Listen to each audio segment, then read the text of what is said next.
उत्तर प्रदेश में समाजवादी पार्टी और कांग्रेस के बीच दरार बढ़ती हुई दिखाई दे रही है। महाराष्ट्र विधानसभा चुनाव में हार के बाद सपा ने पहले महाविकास आघाड़ी से अलग होने का ऐलान कर दिया, तो वहीं अब संसद में भी दोनों के बीच तालमेल बिगड़ता दिख रहा है। सपा राष्ट्रीय स्तर पर अडानी के मुद्दे को उठाने से परहेज करती दिख रही है। यही नहीं, सांसद अवधेश प्रसाद की सीट बदले जाने और संबल मुद्दे को लेकर भी सपा कांग्रेस के सुर अलग अलग दिख रहे हैं।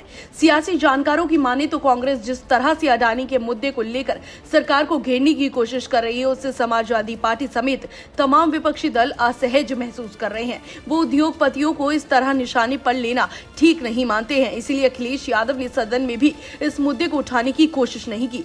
सपा कांग्रेस में क्यों आई दूरी, आइए जान लेते हैं। इसके साथ ही सपा इस बात से भी नाराज है कि यूपी के बाहर इंडिया गठबंधन में उसे कोई खास तवज्जो नहीं दी जा रही है। यूपी में लोकसभा चुनाव में शानदार प्रदर्शन के बाद सपा अध्यक्ष अखिलेश यादव दूसरे राज्यों में एंट्री की तैयारी कर रहे थे। उन्हें उम्मीद थी कि इंडिया गठबंधन में रहते हुए दूसरे दल उन्हें समर्थन दे सकते हैं, लेकिन हरियाणा, छत्तीसगढ़, मध्य प्रदेश, जम्मू कश्मीर और महाराष्ट्र समेत किसी राज्य में सपा को सीट बंटवारे में खास तवज्जो नहीं मिली।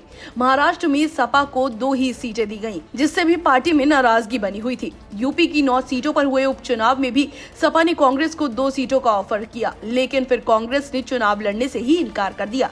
इधर लोकसभा में सीट अरेंजमेंट के दौरान सपा सांसद अवधेश प्रसाद की सीट पिछली पंक्ति में कर दी गई। सपा को ये बात भी खटक गई, क्यों वो अवधेश प्रसाद को ट्रॉफी की तरह अपने साथ आगे की सीट पर बिठाया करते थे। हालांकि सपा ने इस पर खुलकर तो कुछ नहीं कहा, लेकिन ये जरूर कहा कि कांग्रेस को गठबंधन के सिटिंग अरेंजमेंट को देखना चाहिए था।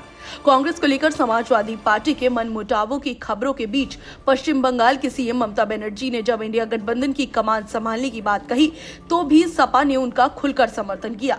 जाहिर है, इस तरह की बातों से यूपी में इंडिया गठबंधन के मिशन 2027 पर प्रतिकूल असर दिखाई दे सकता है। अगर इसे अभी संभालने की कोशिश नहीं की गई, तो आने वाले समय में गठबंधन की दरार और बढ़ सकती है। तो आपकी क्या राय होगी इस खबर पर? हमें कमेंट बॉक्स में अपनी राय देना ना भूलें और ऐसी तमाम जानकारी से जुड़े रहने के लिए देखते रहिए लोकहित क्रांति। नमस्कार।